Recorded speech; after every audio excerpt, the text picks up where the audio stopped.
बिस्मिल्लाहिर्रहमानिर्रहीम। अस्सलाम वालेकुम फ्रेंड्स, आज की वीडियो में रबड़ी खीर की रेसिपी है। बहुत ही इजी और सिंपल रेसिपी है। इंग्रेडिएंट्स इसमें क्या क्या जाएंगे, स्टेप बाय स्टेप मेरी वीडियो को लास्ट तक फॉलो कीजिएगा। इंशाल्लाह बहुत ही ज़बरदस्त डिश रेडी होने वाली है। तो स्टार्ट कर लेते हैं। चावल मैंने 1 कप लिए हैं, अच्छे से साफ़ करके 2 घंटे पहले मैंने इनको 2 कर भिगो लिया था। 4 कप पानी लिया है जिसमें ये चावल हम बॉयल करेंगे। अभी चूल्हा ऑन कर लेते हैं, कढ़ाई चूल्हे पर रख लेते हैं और पानी इसमें डाल देंगे। 3 से 4 मिनट तक पानी गर्म हो जाएगा, फिर हम इसमें चावल ऐड कर लेंगे। ओके, यहाँ पर जो मैंने चावल लिए हैं ये इसी सीज़न के नए चावल हैं। पुराने चावल आपने नहीं लेने खीर के लिए। ये टोटा चावल हैं, आप साबुत चावल भी ले सकते हैं। ये बहुत ही खुशबूदार चावल हैं। तो यहाँ पर हम 10 मिनट तक इनको चावलों को बॉईल करेंगे। अभी देखें, चेक कर लेते हैं, चावल जो है ना वो पक चुके हैं। थोड़ा सा पानी इसमें बाकी रह गया है, ये पानी हम इसी में रहने देंगे क्योंकि नेक्स्ट जो हमने प्रोसेस करना है वो चावलों को ग्राइंड करने का है। सो ये जो पानी आपको थोड़ा थोड़ा नज़र आ रहा है ये चावलों में ही रहने देंगे और ग्राइंड करते हुए मज़ीद पानी की ज़रूरत नहीं रहेगी। सो यहाँ पर मैं ग्राइंडर में ही ग्राइंड कर रही हूँ चावल। अगर आपके पास मदानी या घोटना है तो आप वो भी यूज़ कर सकते हो, उसके साथ भी इन चावलों को पीस सकते हैं। खीर में 1 कप चीनी यूज़ करेंगे जिसमें हाफ़ चीनी कैरमलाइज़ कर लेंगे। लो फ्लेम ऑन करके पैन में मैंने हाफ़ चीनी ऐड की है। 2 टेबलस्पून इसमें पानी के ऐड किए हैं और आहिस्ता आहिस्ता चीनी को मुकम्मल मेल्ट होने देंगे लो फ्लेम पर ही। आहिस्ता आहिस्ता इसका कलर भी चेंज हो जाएगा। अभी देखें, इसके बबल बनना शुरू हो गए हैं, चीनी मेल्ट होना शुरू हो गई है। ठीक है, आहिस्ता आहिस्ता ये स्टेप करना है, बहुत इंपॉर्टेंट स्टेप है। कढ़ाई वॉश करके मैंने दूसरे चूल्हे पर रख ली है। इसमें हम दूध गर्म कर लेते हैं।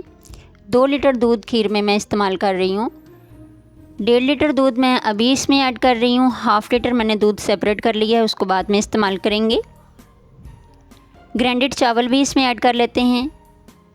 चावल मैंने ग्राइंड कर लिए हैं और ये तकरीबन एक पेस्ट बन गया है। जो ही हम इसको दूध में मिक्स करेंगे तो ये खीर की शक्ल इख्तियार कर लेंगे। 2 से 3 मिनट तक मज़ीद इनको मिक्स करेंगे। 3 से 4 अदद इसमें इलायची ऐड कर ली है, ये खुशबू के लिए है। खीर में हम केक रस भी इस्तेमाल करेंगे, आप चाहे तो ब्रेड भी ले सकते हैं। 4 अदद यहाँ पर मैंने केक रस लिए हैं। अभी चीनी कैरमलाइज़ हो गई है, इसका कलर कम्प्लीटली चेंज हो गया है। एहतियात से कढ़ाई में ऐड करेंगे। ये काफ़ी गर्म है, गलती से अगर हाथ को लग जाए तो हाथ जल जाता है, बल्कि ये चिपक जाएगी हाथ को। ये बहुत तकलीफ़ दे होगी, इसलिए आपने बहुत एहतियात से इसको कढ़ाई में ऐड करना है।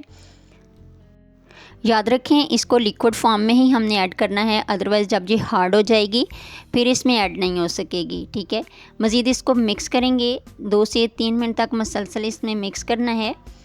और ये देखें, ज़बरदस्त रबड़ी खीर का कलर आ गया है। अभी जो चीज़ रह गई है वो रस है, ये मैंने दूध में मिक्स करके अच्छे से ग्राइंड कर लिए हैं। ये भी कढ़ाई में ऐड कर लिए हैं।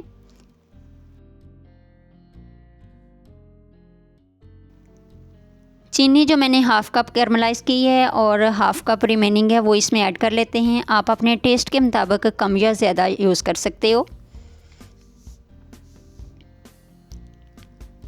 सब इंग्रेडिएंट्स को अभी मिक्स करेंगे, खीर को अच्छे से पकाएंगे। 15 मिनट तक मीडियम फ्लेम पर हम इसको पकाते जाएंगे, चम्मच से हिलाते जाएंगे ताकि सारे इंग्रेडिएंट्स अच्छे से यकजान हो जाएं, मिक्स हो जाएं। खुश्क मेवाजात आप अपनी मर्ज़ी से ऐड कर सकते हैं, जो भी आपके पास अवेल हैं। मेरे पास थोड़े से बादाम हैं, वो भी मैं इसमें ऐड कर रही हूँ। बादाम यहाँ पर आप कूट भी सकते हो, लेकिन अगर आप छुरी की मदद से काट लें तो वो ज़्यादा ब्यूटीफुल भी लगेंगे। देखें इनकी कितनी अच्छी लुक है। ठीक है, ये इसमें हम ऐड कर लेते हैं। आप चाहो तो पिस्ता काजू वगैरह भी ऐड कर सकते हैं। ठीक है, अभी मज़ीद इसको पकाएंगे। फ्रेंड्स, अगर आप चैनल पर न्यू हैं, चैनल को सब्सक्राइब नहीं किया तो प्लीज़ सब्सक्राइब कर लीजिए, आपकी तरफ से बड़ी नवाजिश होगी। ओके, हमारी जो रबड़ी खीर है वो तैयार हो गई है। देखेंगे ये इसका कलर भी कितना ज़बरदस्त आ गया और ये थिक भी हो गई है। अभी इसको हम चूल्हे से उतार लेंगे। 3 सर्विंग डिशेस में मैं खीर ऐड कर रही हूँ। पहले रूम टेम्परेचर में इसको ठंडा करेंगे, उसके बाद फ्रीज़र में 2 घंटे तक रखेंगे। गार्निश के लिए कोई भी ड्राई फ्रूट आप ले सकते हैं। मैं किशमिश और बारीक कटे हुए बादाम से इनको डेकोरेट कर रही हूँ।